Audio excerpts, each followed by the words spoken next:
Esto es 7NN. Soy Fernando Paz, director de Con Otra Mirada, y esto es 7NN. 7NN.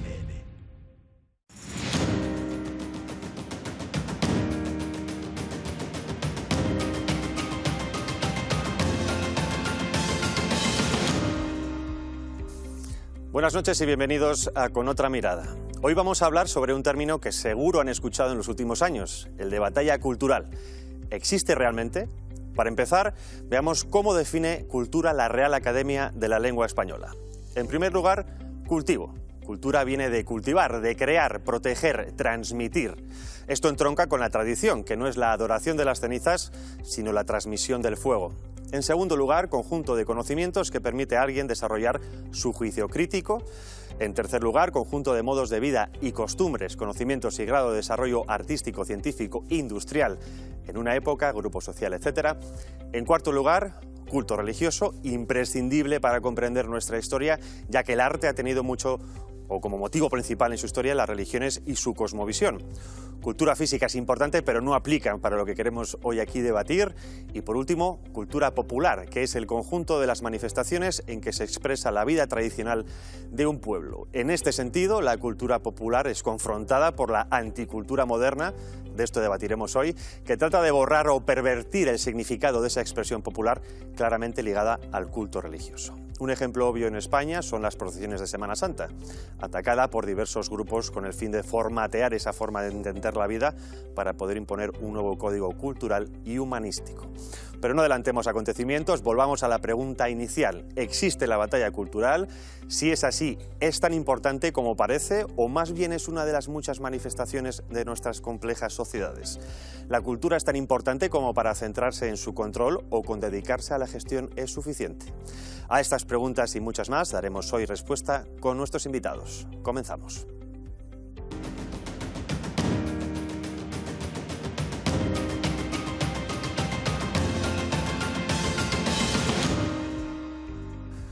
Bueno, muy buenas noches. Como les comentaba, hoy es un programa más de debate, de hacer pensar, de invitar a la reflexión por parte de los aquí presentes. Vamos a darles la bienvenida. Muy buenas noches, José María Garrido, periodista, iba a decir presidente, sí. Periodista del Plural.com. ¿Qué tal? Muchas gracias. Muchas gracias por invitarme. Julio Llorente, editor de Ediciones Monóculo. Muchas gracias por estar con nosotros. Muchísimas gracias a vosotros, un placer. Marcos Ondarra, periodista de The Objective. Un placer, Javier. Filósofo. Graduado en filosofía, dejémoslo ahí. Perfecto. Eso va a ser importante para comprender este concepto. Bueno, batalla cultural. Primero vamos a lanzar el concepto para que digamos una pequeña reflexión. Si es que estáis de acuerdo con el término, ¿existe el término? ¿No existe? ¿Qué es la batalla cultural? Sí, indudablemente.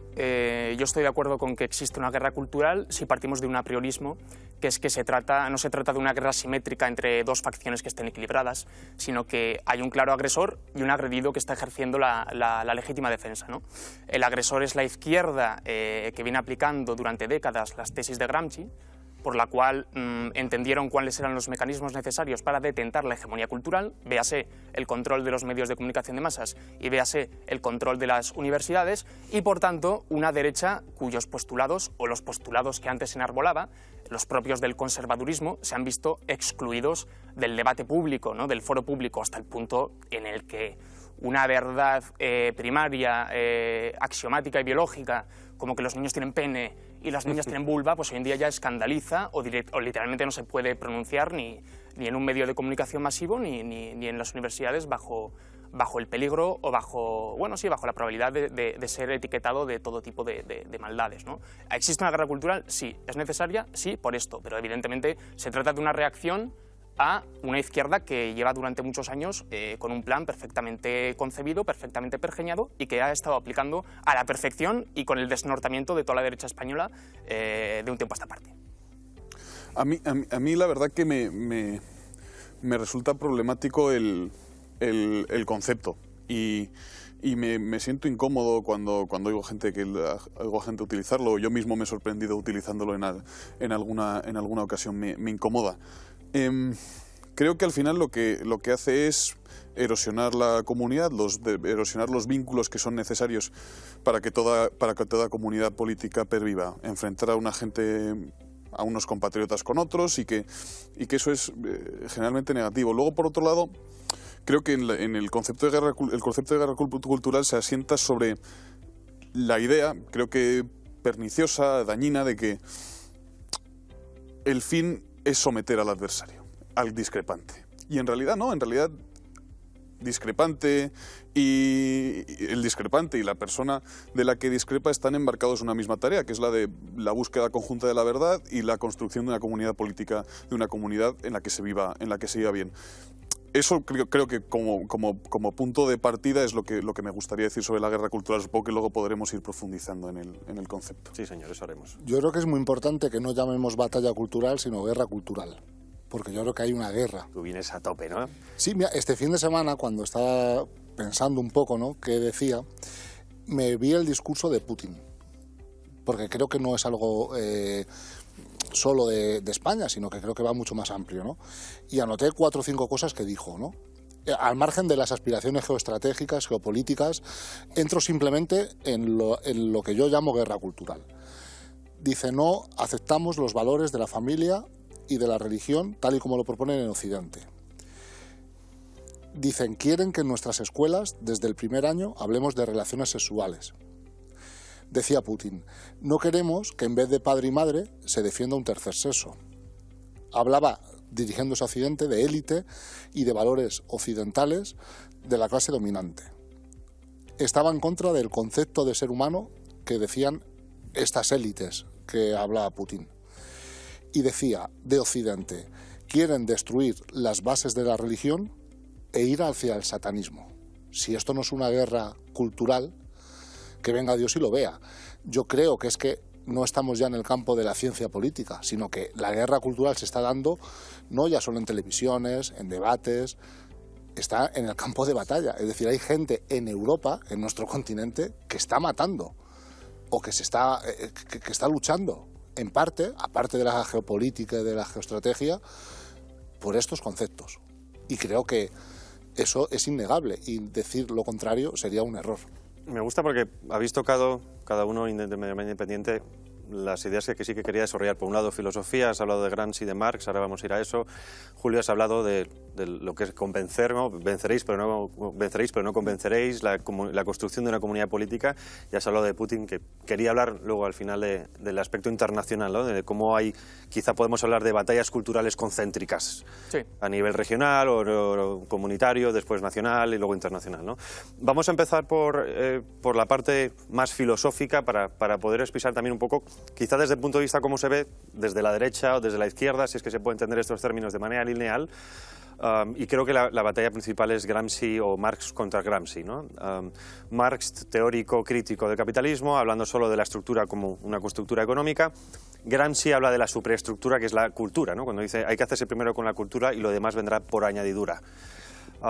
Yo soy de los que piensan que con el tiempo el que ha ganado ha sido Gramsci, el que ha demostrado que no importan los datos objetivos, no importa la economía o no solo la economía, que realmente si eres capaz de hacerte con la relación entre significados y significantes de la gente en su cabeza o de hacerte con ese subconsciente, lo demás viene como un rodillo, ¿no? ¿Cómo veis estas dos figuras? Gramsci, sí, como bien dices, en cierto modo toma como punto de partida, digamos, las tesis marxistas, ¿no? Él incorpora, digamos, todo lo que tenga que ver en materia económica, bebe en puridad de su maestro, de Marx, pero sí que lo supera, ¿no? Y entiende, como dices tú, que la clave está en las ideas, que la clave está en la batalla. Si no hay mejor reflejo de esto que el panorama social y político español en los últimos años, yo creo que no lo habrá, ¿no? Fíjate, las tesis de Gramsci en puridad las expresó una vez, y no quería llevarlo a este terreno, un terreno tan bajo, es decir, el de la política actual, pero las expresó una vez en puridad Íñigo Errejón, el líder de Más País, cuando dijo que había que entrar a instituciones y que había que crear refugios para cuando vinieran maldadas, para cuando las urnas, en su voluntad, en su expresión de la soberanía popular, digamos, les apartaran, ellos tuvieran un refugio al que volver, ¿no? Y que cuando hiciera frío y demás, bueno, ya tendremos nosotros a las universidades, tendremos nosotros a los medios de comunicación y demás, para crear la inercia social suficiente para volver, oye, a los 4 años. Luego supongo que podremos profundizar más en si realmente la guerra cultural o lo que defiende hoy la izquierda tiene que ver con el materialismo filosófico. Es evidente que no. es evidente que bebe mucho más de la escuela de Frankfurt, del deconstruccionismo de Jacques Derrida, de las teorías queer, de Judith Butler y demás. Es decir, la izquierda actual en puridad no tiene nada que ver con las tesis marxistas, no tiene nada que ver con las tesis de Gramsci, pero sí que incorporó muy bien esa teoría de la hegemonía cultural. Es decir, es que aquí cuando hablamos de la guerra cultural y de Putin, tal, yo creo que no hace falta llevarlo a ese reduccionismo necesariamente, ¿no?, por el cual se infiere que la guerra cultural lleva necesariamente a la guerra material o al enfrentamiento entre dos bandos. La guerra cultural se lleva de facto produciendo desde que la izquierda entendió que tenía que manejar las instituciones para manejar a la posterior a la sociedad, y sin que haya habido, entiendo yo, armas mediante.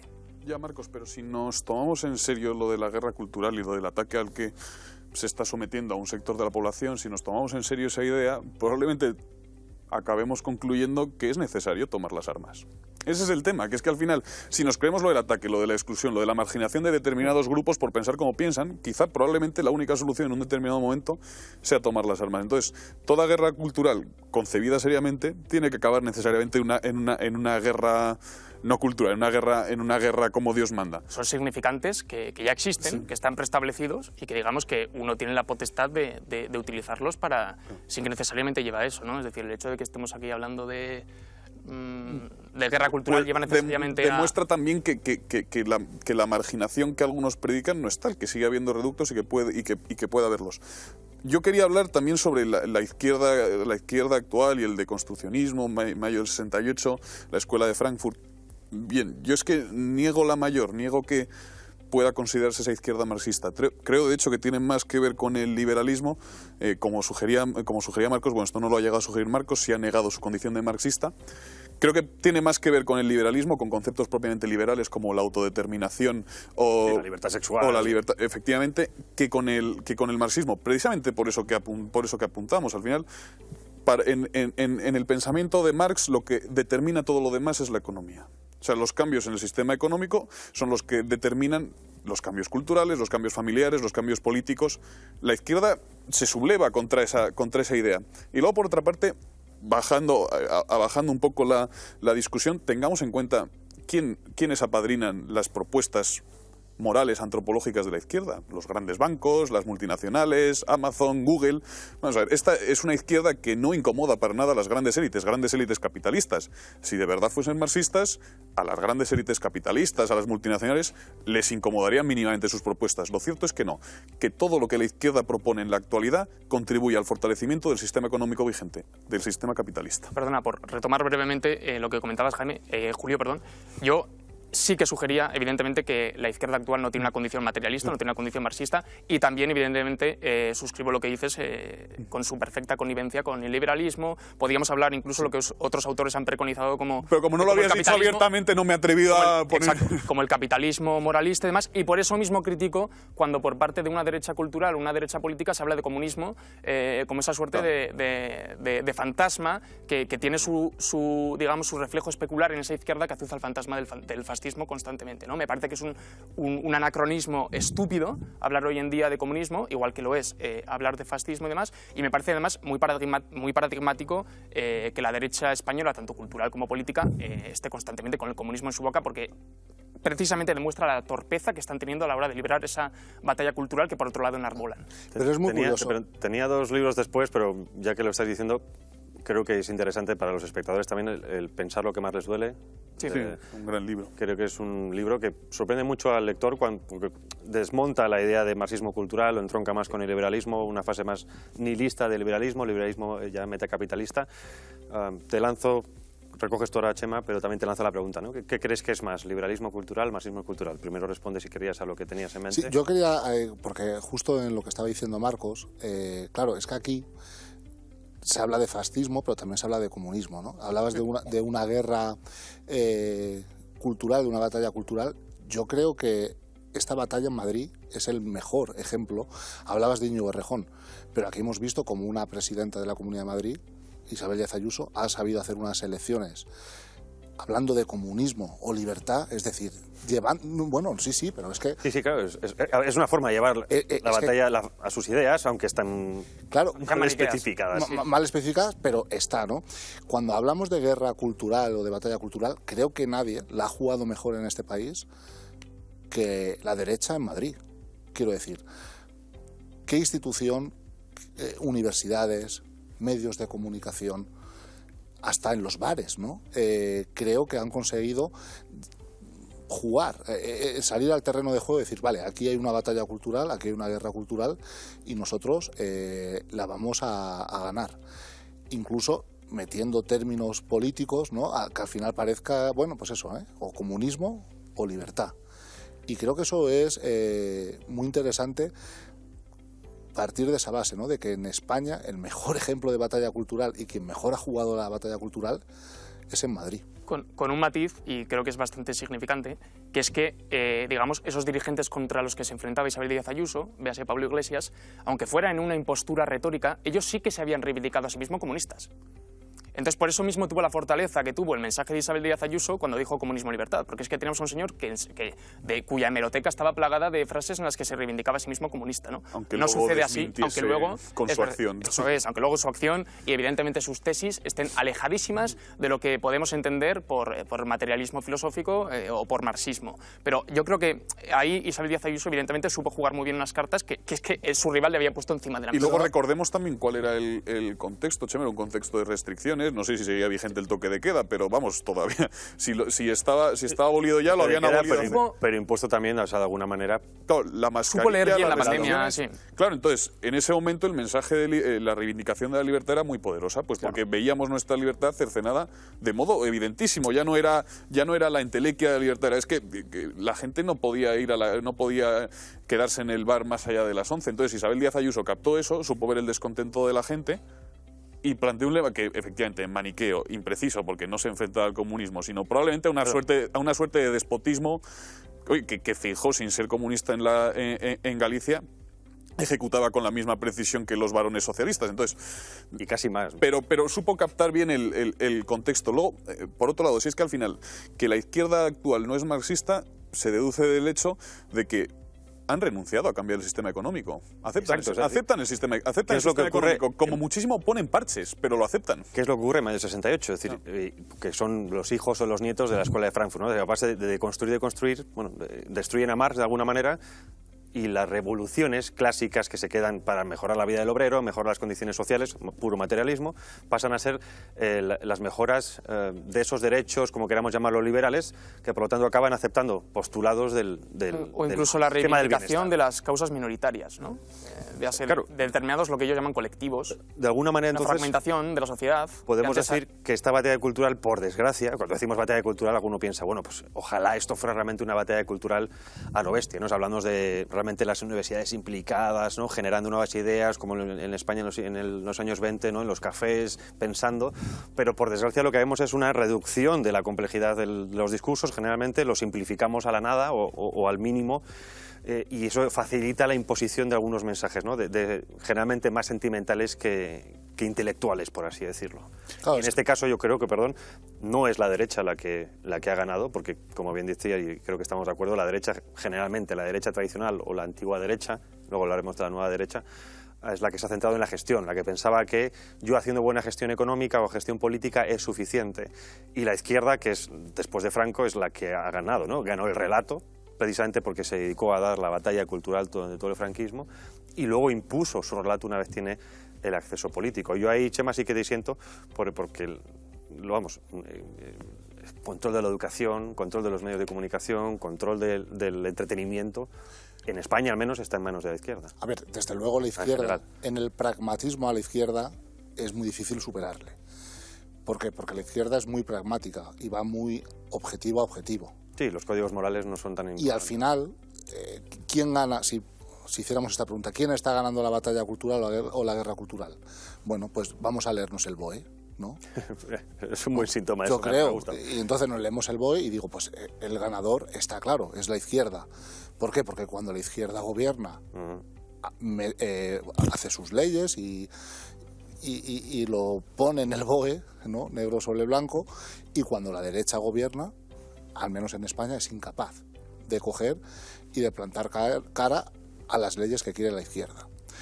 Lo cual no quiere decir que haya en los últimos años un cambio en el que la derecha parece que sí que está, o al menos cierta parte de la derecha, que está dispuesta a dar y a jugar esta batalla cultural.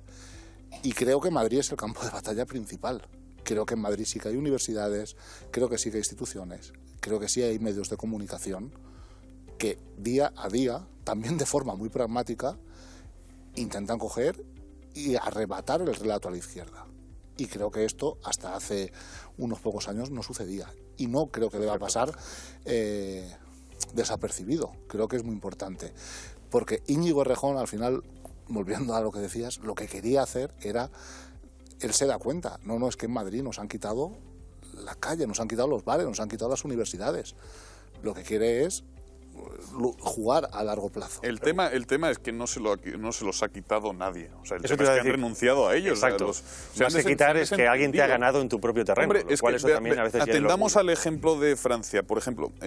Luego que no se me olvide que quiero decir otra cosa. Que no se me olvide, me lo recordáis. Julio Llorente quiere decir otra cosa. El ejemplo de Francia. Al final, la agrupación nacional, se llama ahora el antiguo Frente Nacional, se alimenta fundamentalmente o en gran medida de antiguos votantes del Partido Comunista, de gente muy humilde que entiende que la izquierda, los que antaño representaban sus intereses, se han despreocupado de ellos. Eso es sintomático. No es que la agrupación nacional les haya quitado a los votantes, es que la izquierda tradicional ha renunciado a ellos porque ha degenerado en otra cosa. Después, sí, el tema de la derecha y de la izquierda. Yo creo que esa dicotomía nos impide comprender la realidad actual. Creo que ya no es muy útil hablar de izquierda y de derecha, porque en realidad cuando la izquierda gana, la derecha económica también gana, porque es que todas las reformas sociales que impulsa la izquierda contribuyen al sistema capitalista. No es que no incomoden lo más mínimo el sistema capitalista, es que al sistema capitalista le benefician el desgaste de la familia, la promoción del individualismo que hay detrás del tema de la ideología de género, del matrimonio homosexual. O sea, al final se deshacen los vínculos comunitarios, los vínculos tradicionales para fomentar un individuo aislado que beneficia, de hecho, al sistema capitalista. El feminismo, por ejemplo, la incorporación masiva de la mujer al mercado laboral permite abaratar los sueldos. Eso es algo que no se suele decir, pero igual que es la evidente. incorporación de la inmigración masiva, es decir, sirve para bajar también los sueldos. No.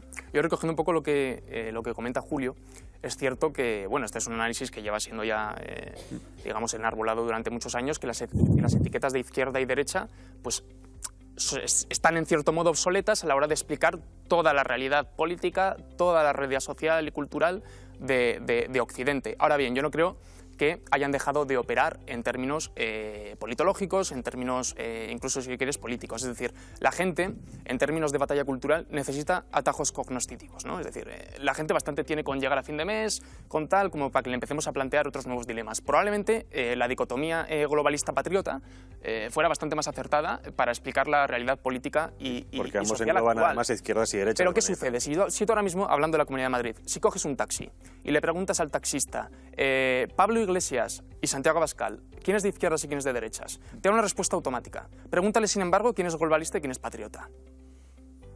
Lo dejarás tuyo, bueno, sin querer hacer de menos al gremio del taxi, pero más allá de 4 o 5... preguntas si ocurre eso lo mismo con los del Uber, pero igual no... Hay un debate ahí muy enconado. Ese es el tema. O sea, yo creo que una de las características de esta guerra es la indefinición del enemigo, porque...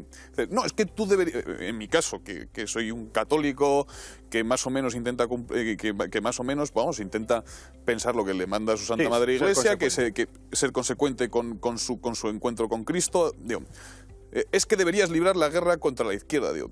Pero hombre, es que me desagrada bastante más Cayetana Álvarez de Toledo que Pedro Sánchez, sinceramente, y me gustaría librar la batalla antes contra Cayetana Álvarez de Toledo que contra Pedro Sánchez. Entonces, ¿qué hago?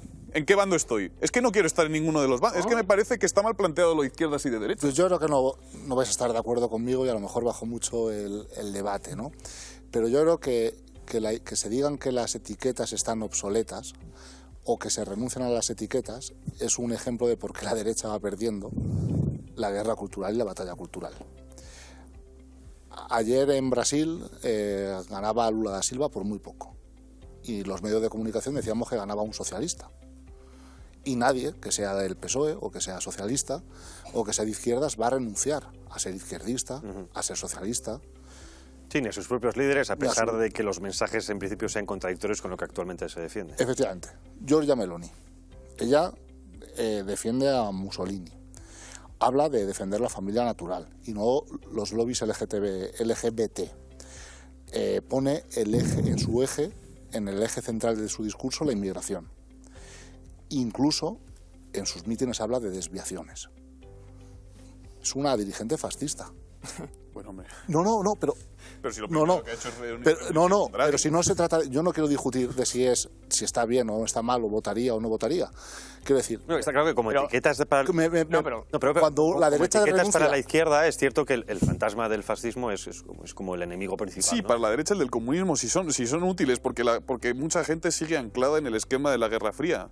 Digo que si queremos comprender la realidad no podemos seguir utilizando esas etiquetas. Así como desde la derecha, digamos que estamos quienes abogamos explícitamente por liberarnos de esa etiqueta ya obsoleta, que es el comunismo, yo creo que la izquierda debería hacer lo mismo. Es decir, ¿en qué fundamento del fascismo está la desviación? Marcos, por ejemplo, la desviación de los seres humanos a la hora de referirse a la... Hablamos de familia natural, de conservadurismo. La familia natural es un término puramente cristiano. Os lo digo de otro modo. Yo nunca he conocido, cuando hablo con amigos, periodistas, escritores, profesores comunistas, que un comunista reniegue de ser comunista. Claro, pero yo, por ejemplo, cuando la derecha o parte de la derecha dice el comunismo, yo a veces digo, ojalá. O sea, quiero decir, sí.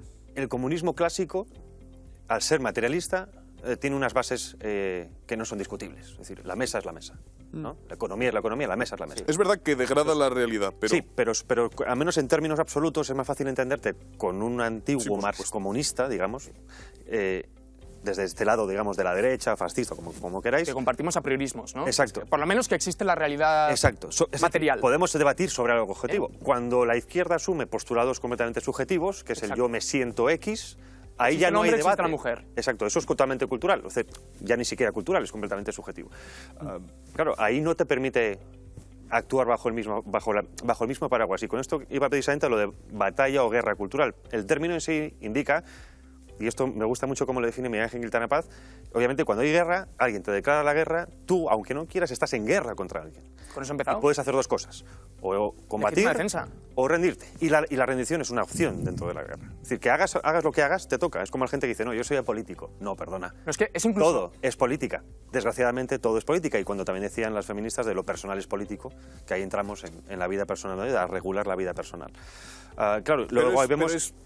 Claro, y me gusta mucho lo que decía antes Marcos, ¿no? Y además estoy completamente de acuerdo. Globalismo, patriotismo, y ambos grupos engloban a su vez a izquierdas y derechas, ¿no? Claro. Izquierda liberal, o derecha economicista, y luego la izquierda nacional, si es que existe honradamente, pero no existe como poder político, y la derecha social, que son izquierdas y derechas bajo dos cosmovisiones o dos planteamientos generales diferentes, ¿no? Es decir, que también por eso limita mucho, aunque es cierto que sea pragmático y le sirva mucho mejor a la izquierda, creo que limita bastante muchísimo el debate, ¿no? Porque claro, si nos centramos en la etiqueta izquierda-derecha y definimos así los bandos, utilizando esas etiquetas, los bandos de la guerra, sí, podríamos llegar a pensar que Cayetana Álvarez de Toledo es una aliada.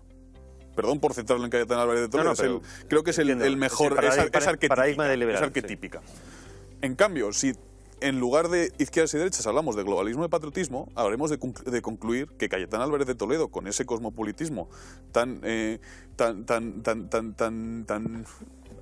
repugnante, del que se jacta, es el enemigo. Pero estamos hablando antes del pragmatismo. Es que entonces hay que definir los bandos antes de aceptar la existencia de una guerra. Hablando del pragmatismo. Hay dos bandos generales, no hay dos bandos generales, se pueden definir. Lo que decía antes Chema de Putin es que yo con muchísimas cosas, perdón, sé que esto se graba, pero con muchísimas cosas de las que has mencionado antes del discurso de Putin estoy de acuerdo. O sea, no tengo ningún problema no con lo del satanismo, pero sí, por ejemplo, con la afirmación de la familia natural. Pero ya has dicho, perdón si esto se graba. Ahí está la clave. Es que los que tenemos una visión progresista, una visión de izquierdas, no vamos... simplifico mucho, pidiendo perdón. La propia etiqueta de progresista es perfecta, porque indica que todos tus pensamientos son en positivo, progreso. Que habría que plantearse si realmente es progreso. Aquí la cuestión es que estamos en una guerra cultural en la que hay dos bandos, pero que solo la mitad de la población se define en un bando. Yo no conozco a nadie de izquierda que no se sepa que se está dando esta batalla cultural y que no la acepte y que diariamente la izquierda luche por esto.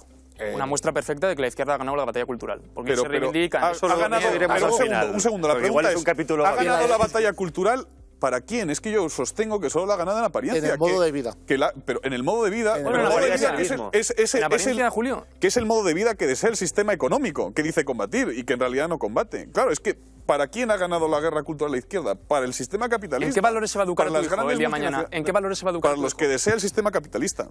Y la izquierda que actúa como perro de presa. Una muestra sobre la economía. La economía católica está a favor del redistributismo en el sentido de parcelar los grupos de poder para evitar oligopolios. Es decir, todo el mundo tiene un poco, nadie tiene mucho, ¿no?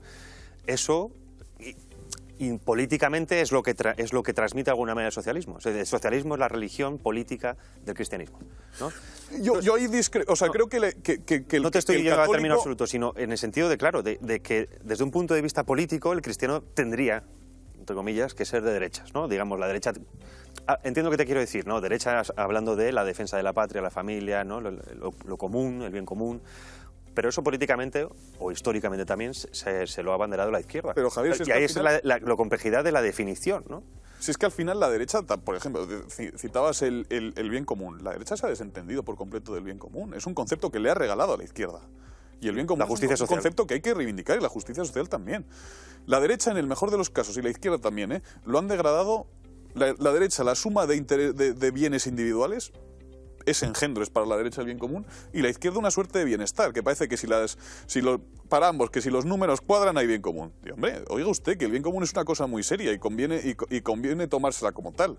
Entonces, yo creo que el católico tiene que desvincularse de ambos bandos. Es que es lo único. Encontrar cuánto de bueno hay en ambos bandos, que lo hay, pues... esa lucha por la justicia social de la izquierda. Te pregunto ahora, ¿es posible convencer sin vencer? Sí, porque es que, o sea, creo que es un plano distinto. Creo que al final la victoria implica la sumisión, y es que yo no quiero la victoria de un bando. O sea, quiero descubrirle, perdón si me estoy poniendo muy, pero es que no puedo desvincularme de mi condición de católico. Lo que quiero es que el mayor número de personas posibles se encuentre con Cristo. Y eso no implica una victoria de mi bando. No, pero volvemos al principio, no estamos hablando de dos bandos aquí, estamos hablando de un bando agresor que quiere expulsar, por cierto, tus ideas católicas del foro público, y un bando agredido que está conteniendo, que está resistiendo y que tiene el derecho e incluso el deber moral a la legítima defensa. Pero eso es muy relativo. Yo ahora también voy a hablar como católico, además católico practicante. Yo creo, siendo católico y siendo de izquierdas, me siento mucho más... O sea, me siento muy cómodo, porque creo que al final no contradices nada, ¿no? Oye, quieres el bien para la mayoría de las personas. Bueno, pero el hecho de que no el término familia natural... algo habría de incongruencia. El hecho de que el término familia natural enseguida aquí se rasga unas vestiduras, empieza a hablar de fascismo y demás, no quiero llevarlo a un debate teológico, pero sí que creo... Y quiero decir que hay mucha gente católica que se define de izquierdas. Y eso ocurre. Y no o que tiene intuiciones como de izquierda, sí, o que coinciden con los posturos de la izquierda. Sí. ¿Y por qué? Porque la izquierda también va ganando el debate. Hablabas ahora de impuestos o de redistribución de la riqueza. El otro día, creo que eran los compañeros del Mundo, hacían un artículo que me parecía increíble, ¿no? Que el 70%, según una encuesta, creo que era una encuesta de las serias, no de la que está hecha para decir si gana uno y otro, estaba a favor de que había que pagar más impuestos y que consideraban los impuestos positivos. Bueno, pues eso también es el relato. Claro, habría que ver también la pregunta. Pero... En la encuesta, es decir, ¿usted está a favor de subir impuestos para pagar servicios pero sociales? era una... ¿Quién está en contra, quién está a favor de desmantelar la sanidad, la educación, etcétera, etcétera? Es un debate viciado, evidentemente, en el que la izquierda ha impuesto su marco. Claro, ¿por qué? Porque la izquierda tiene la fortaleza de crear este tipo de debates. Ahora, por ejemplo, la fortaleza y el poder. Precisamente Claro, pues decía... es que ahí está la clave. Claro, es decir, si tú tienes canales financiados o, digamos, dentro de tu espectro, irradiando 24/7, 300... Pero ¿cuáles son los canales? Yo creo que la izquierda ha ganado aquí el debate cultural, la guerra cultural en la calle, no en los medios de comunicación. Porque los medios discrepo, y voy a discrepar. El otro día... ¿Qué debate en la calle ha habido sobre el aborto, sobre la eutanasia? Cero. Claro, sí, claro que ha habido. ¿Qué debate ha habido? Lo que pasa es que la izquierda, precisamente, que detenta el poder mediático y el poder político, se ha servido de ese poder para saltarse las consecuencias de que no existiera ese debate previo en la calle. Pero fíjate, cuando la semana Acordémonos lo de pasada... la eutanasia, se coló a última hora en Navidad durante la Pero pandemia. porque la eutanasia era una batalla totalmente ganada por la izquierda en el sentido... No. Sí, ¿por qué? Porque el porcentaje de apoyo a la eutanasia era inigualable a cualquier otra ley. Igual que te Pero digo ¿por qué hay que... tanto miedo al debate? Chema, pero es una ley... Pero que te corte. O sea, el dominio, o digamos, ese porcentaje de aprobación es porque no ha permitido que haya una libertad de ideas en los medios de comunicación. Cuando, por ejemplo, hizo Otto de Pablo Iglesias que el 70% de los comentaristas de televisión española son de ultraderecha, Te lo voy a poner ¿en algo. qué realidad vive este No, hombre? pero Pero entonces- claro, es que a través de esos mensajes va imponiendo la Te lo voy realidad a porque poner da a algo- entender que realmente existe Te ese lo grupo. voy a poner al contrario. Vamos a ver, la conferencia episcopal creo que dispone, por citar, de una televisión, de una radio, que además Que está aliada con el Partido Popular. que además es la radio creo que más escucha, o la segunda Una de las más escuchada de España. importantes, Fíjate si tiene emisoras, si tiene medios de comunicación, que hasta hay una cadena que tienen dedicada a reggaetón, ¿no? A Megastar. Megastar, ¿no? Con todo el respeto y todo el cariño a los compañeros. Bueno, claro, es que a lo mejor en esos medios de comunicación ellos no han querido hablar de la eutanasia. Pero la realidad era la realidad, que es que según las encuestas, y era un debate totalmente ganado porque la mayoría de la población española estaba clarísimamente a favor de la eutanasia. ¿Y por qué, Chema?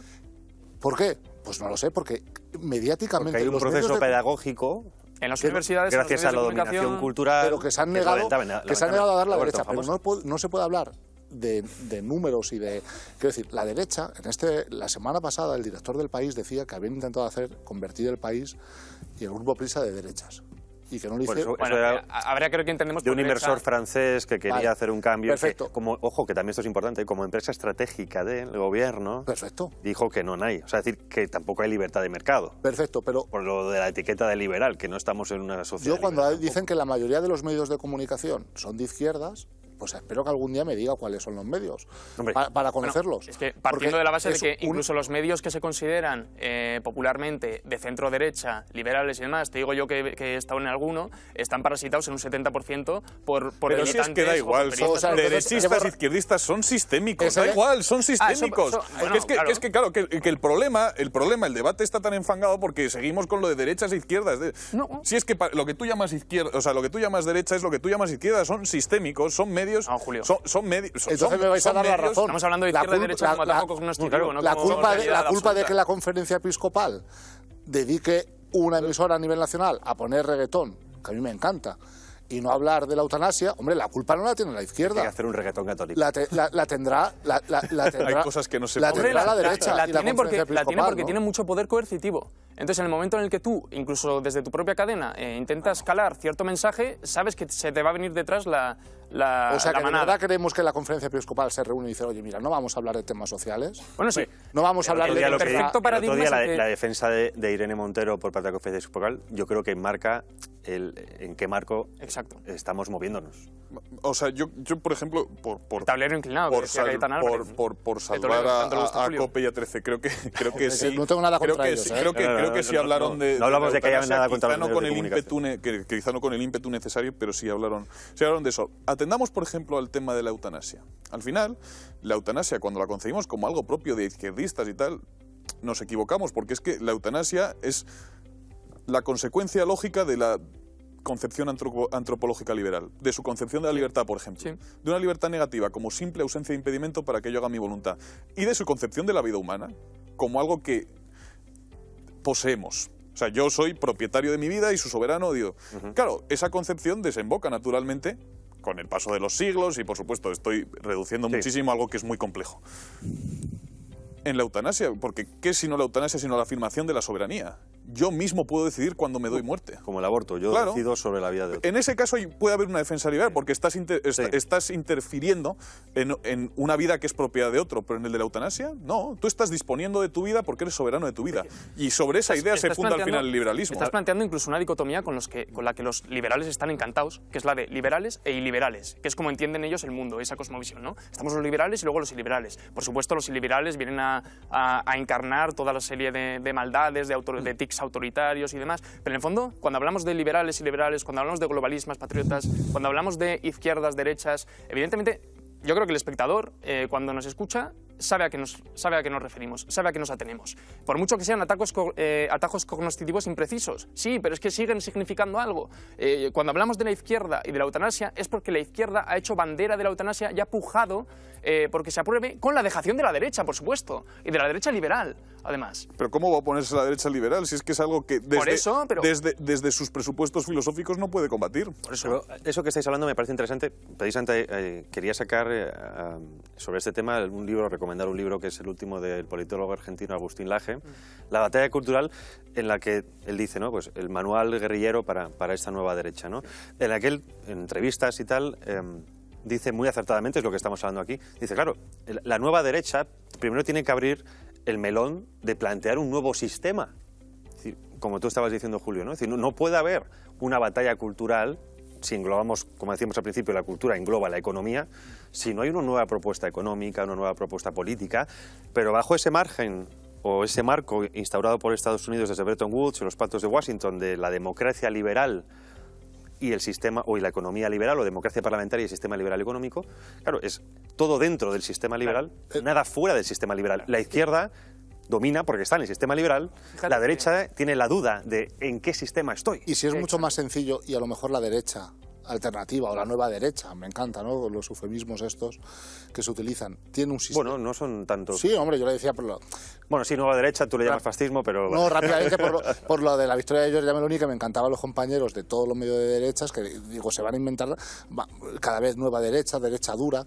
A lo mejor es que la derecha, ¿no? Sí que tiene, la derecha dura, la nueva derecha. Canalla, que le gusta más. La derechita canalla de Marcos Ondarra, sí que tiene un sistema y no se atreve a decirlo. No lo tiene. Claro que lo tiene. Mismo modo que... Si el problema es que no se atreve... No, pero fíjate, Chema, que en las elecciones o en las campañas políticas no hay un plan, no se plantea un nuevo sistema. Si es que se renuncia. Poder plantear diciendo, bueno, se planteó en su momento por la izquierda, acordémonos de Tsipras y demás, que nos lo vendieron como el paradigma de la nueva izquierda, que al final tampoco estaba atado de manos. Y es que el problema, y ahora luego pasamos al nivel internacional, es que tú propones un sistema que realmente está todo tan controlado, pero que es prácticamente imposible convencer. La derecha renuncia a dar las batallas, a dar microbatallas, porque las da por perdidas. El ejemplo de la eutanasia que estábamos hablando es claro. ¿Por qué la derecha no dice... Chema, por ejemplo, ¿dónde está el planteamiento de la izquierda de un nuevo sistema económico? ¿O de la vuelta al sistema comunista?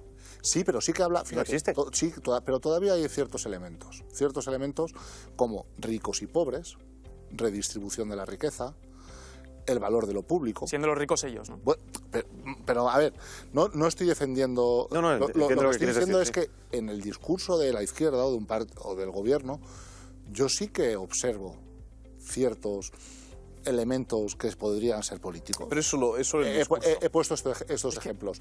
Luego lo harán mejor o peor, pero la derecha ni siquiera renuncia a ellos. O sea, no hay... Fijo, puede convertirse en el próximo presidente del gobierno. Pues la derecha... Bueno, puede convertirse en el próximo presidente del gobierno. Dime, sácame 4 o 5 ejemplos en los que podamos hablar de cierta ideología, de cierto debate político, de ciertas ideas.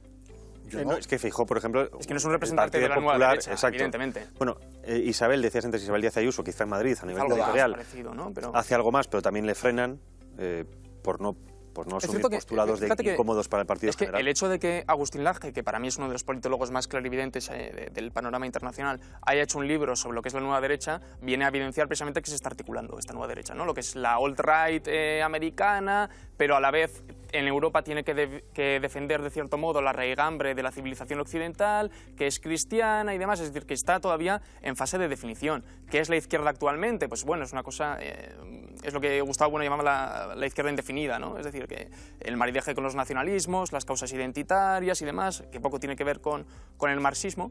Y luego Agustín lo que plantea en el libro, yo creo que se adelanta un poco, ¿no? Porque antes de que aquí se haya articulado muy bien lo que es la nueva derecha y tal, él habla de cómo debe dar la batalla cultural y de cómo debe permear. Y de ahí sí que se puede extraer una conclusión valiosa. Fíjate que la derecha en España ya ha agotado sus vías, ¿no? Es decir, se ha dedicado durante muchos años a hacer la guerra de guerrillas en las redes sociales, donde se ha encontrado muy cómodo, en el anonimato, donde se ha encontrado muy cómodo, pues ahí como atrincherado en la selva y demás, pero tiene que dar el paso a reivindicar su mensaje en los medios de comunicación, a reivindicar su mensaje en las universidades de una manera, como decías tú, Chema, desacomplejada, porque todavía existen esos complejos en la derecha.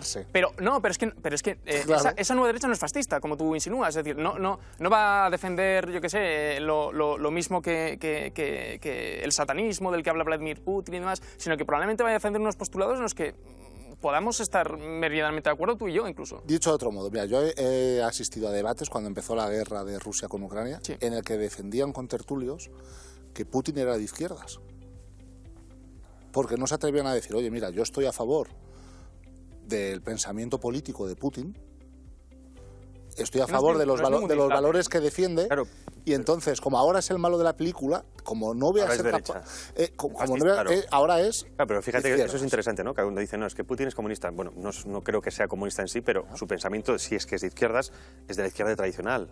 Que el comunismo en sí, como modelo político-social, sí, del imperialismo de la URSS, además. Es bastante tradicional, bueno, muy tradicional, ¿no? O sea, pero esta explicación que dabas... que para Marx y Engels la homosexualidad era una desviación burguesa. Pero esta explicación que das tú no era la explicación que yo escuchaba. No, claro, pero ahora que nos queda poco tiempo, vamos a pasar a ese tema internacional, y esto es lo interesante, ¿no? Claro, nos han planteado en esta falsa dicotomía de tenemos que estar del lado occidental, o si no estamos con Putin, estamos con Xi Jinping. Y esto es una pregunta que os hago, me parece muy interesante cuando dicen, no, los nuestros, ¿no? Y claro, si hablamos de luchas concéntricas, nos preguntamos, ¿quiénes son los nuestros? Yo lo tengo claro. Espera, en Occidente ¿quiénes son para nosotros, o digamos para el mundo conservador, entre comillas, ¿vale? Esa amplia etiqueta.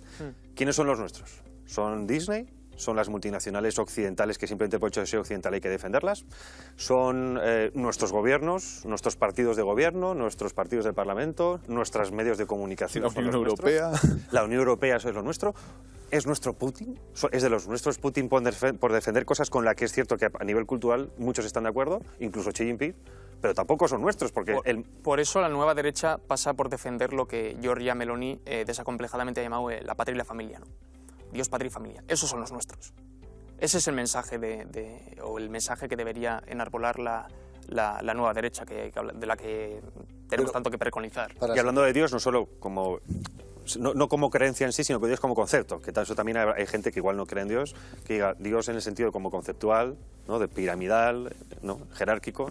Pero para ser nueva derecha, Marco, suena un poco a que eso ya ha tenido lugar, ¿no? O sea, quiero decir, Dios, patria y familia. Pero claro, pero Chema, si la batalla cultural se trata de dar la batalla sobre conceptos básicos y ese concepto básico ha sido eliminado o ha sido defenestrado de alguna manera, quizá la batalla cultural sea volver a intentar llevarlo al debate público. Yo creo que es muy difícil en el momento en el que la derecha no se va a querer etiquetar, va a recurrir a eufemismos y no va a reconocer y no se va a plantar de cara ante debates muy concretos.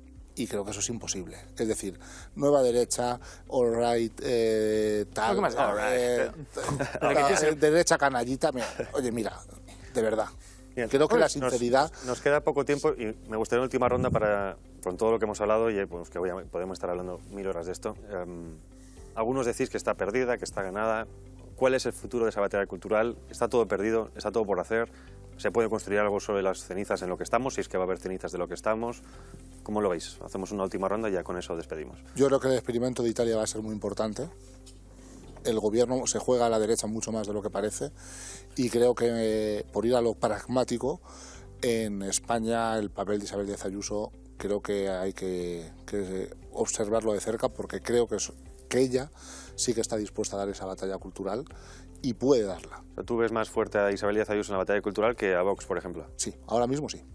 Vale. Ahora mismo sí, porque ella goza de una popularidad que no goza Vox y que puede atraer a cierto votante de centro o de izquierdas, pero dando la batalla cultural. Y la ha dado comunismo o libertad. Julio. Yo creo que antes de responder a esa pregunta hay que formularse otras. ¿Quiénes libramos la guerra cultural? ¿Contra quiénes la libramos? Es decir, ¿quiénes son nuestros aliados? ¿Quiénes son nuestros adversarios? Y si conviene librarla, si merece la pena librarla. Si acaso no perderemos por el camino muchas cosas que no merece la pena perder, que no deberíamos perder. Entonces creo que hay que hacerse las preguntas y hay que hacérselas con toda la honestidad intelectual del mundo antes de preguntarnos si la ganaremos o no, porque yo la ganaremos, pero ¿a quién se la ganaremos? O sea, sigo sin saber quién es mi enemigo, y creo de verdad que para los espectadores católicos que nos estén viendo, creo de verdad que no hay que identificarse ni con el bando derechista ni con el bando izquierdista. Creo que nuestra obligación es mirar la realidad de modo distinto y descubrir destellos de bien tanto en la izquierda como en la derecha, pero negar la mayor. Ni la izquierda ni la derecha nos traerán eso que deseamos. Es distinto. O sea, yo creo que quienes abogamos o quienes defendemos abiertamente la batalla cultural, no abogamos por la demonización del otro, no abogamos por arrasar al enemigo, por arrasar al contrario, sino que en el fondo lo que deseamos también es un cierto marco cívico y de convivencia orientado a un bien común compartido y demás, que compartíamos, por ejemplo, en España en los años 80, después de la transición y demás. Es decir, yo creo que ese es el marco al que aspiramos, pero que pasa necesariamente por recuperar, por resetear a la izquierda actual, que opera en contra del intelectualismo moral socrático. Es decir, la izquierda arroga a la derecha la voluntad deliberada de hacer el mal. Entonces, por eso es imposible el entendimiento con la izquierda, porque es que enseguida te tachan de fascista, enseguida es que resulta que, no sé, que estás en contra de Madrid Central y es porque quieres que los niños se intoxiquen, ¿no? Inhalen humo y contraigan cáncer a los 30 años. Es decir, el debate, en el momento en el que se vuelve tan maniqueo, en el momento en el que niegan el principio de intelectualidad socrático, mediante el cual la derecha, digamos, que busca deliberadamente el mal, y es un marco muy instalado en España, pero también hasta que no recuperemos, también sí, existe por parte de la derecha, tiene su reflejo especular, pero es un reflejo muy marginal. Por eso, y luego, por otro lado, el intelectualismo moral socrático es falso. Vale. Yo sé perfectamente que... Vale, no operan los psicópatas. No, un segundo, porque esto es importante. Yo sé perfectamente que estudiar es bueno y, sin embargo, a la hora de ponerme a estudiar siempre procrastino. O el trabajo que es necesario y tal, y siempre, aunque lo sepa, aunque tenga la certeza absoluta de que eso es así, por el peso de los vicios, nunca lo hago. Bueno, ya, pero entonces el intelectualismo moral es falso. Seguiremos debatiendo. Actualmente otra cosa es que tú procuras para ti bien. Otra cosa Tranquilo, es que creo que hay temas para hacer una segunda parte. Madrid Central ya se llama sobre el intelectualismo. Madrid 360, que lo ha dicho la derecha. Sí. Os tengo que cortar. Eso, adoptando los marcos de la izquierda. Se nos determina el tiempo. La derecha. Bueno, yo no entiendo a José Luis Martínez Almeida como un representante de la derecha, desde luego. Coincido. Gracias por estar aquí, Marcos Ondara, Julio Llorente, José María Garrido. Gracias. Muchísimas gracias. Gracias a ustedes por estar, como siempre, viendo este programa. Espero que, creo que en el programa de hoy salimos con más preguntas que respuestas, pero creo que eso también es importante. Debatan ustedes en casa, debatan con su familia, debatan en el trabajo, que al fin y al cabo ustedes y todo el mundo también es capaz de portar esa batalla cultural a sus diferentes ámbitos. Así que nada, muchísimas gracias. Nos vemos aquí de nuevo mañana a las 9 de la noche.